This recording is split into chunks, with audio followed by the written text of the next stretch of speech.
பனித்துளிகள் ஜூலை 7 2025. கொடுக்கப்பட்ட தலைப்பு உண்மையை சொன்னால், அதாவது உண்மையை கூறும் பொழுது. எவனுடைய மீறுதல் மன்னிக்கப்பட்டதோ, எவனுடைய பாவம் மூடப்பட்டதோ அவன் பாக்கியவான் என்று இன்றைய நாளில் வேதவசனம் கூறுகிறது. சங்கீதம் 32:1. கெல்லி கார்னர் என்ற வாலிப பெண் ஆஸ்திரேலியாவில் பெர்த் என்ற இடத்துல வசித்து வந்தாங்க. ஒரு நாள் காரில் வேகமா சென்று கொண்டிருந்த போது மார்கரெட் என்ற வயதான பெண்மணி மீது மோதிட்டாங்க. கீழே விழுந்து காயம்பட்டு கடந்த அவர் மீது ஒரு போர்வையை விரித்தாங்க. சிறிது நேரத்துல அவசர ஊர்தியும் காவல்துறையினரும் விபத்து நடந்த இடத்துக்கு வந்தாங்க. அடிப்பட்ட மார்கரெட் மருத்துவமனைக்கு கொண்டு செல்லப்பட்டாங்க. கெல்லி கார்னரை காவல் நிலையத்திற்கு அழைத்து சென்று கெல்லி கார்னர் கார் ஓட்டி சென்ற இடத்துல அனுமதிக்கப்பட்ட வேகம் 60 கிலோமீட்டர் தான். ஆனா விபத்து நேரிட்ட இடத்துல கெல்லி அவரது காரை 75 கிலோமீட்டர் வேகத்துல ஓட்டி சென்றிருக்காங்க.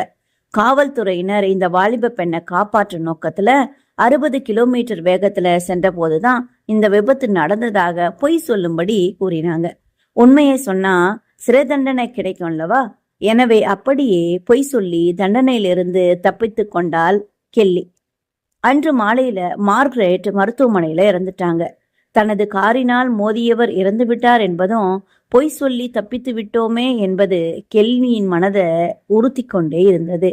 குற்ற உணர்வு அதிகமாக மனதை நெருக்க சில மாதங்கள் கழித்து காவல் நிலையத்திற்கு சென்ற கெல்லி உயர் அதிகாரியிடம் தனது தவற எடுத்து சொன்னாங்க.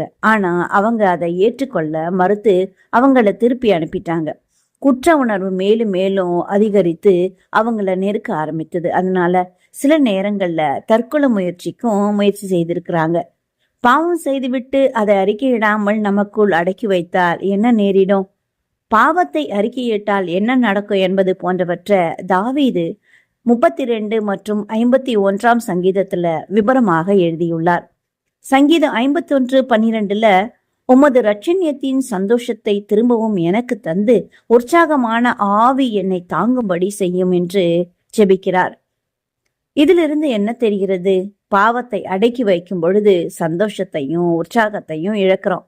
இப்படி எழுந்து போன சந்தோஷத்தையும் உற்சாகத்தையும் மறுபடியும் பெறும்படிக்கு உங்கள் பாவங்களை அறிக்கையிட்டு மன்னிப்பு பெறுங்க. குற்ற உணர்வை தவிர்த்திடுங்க.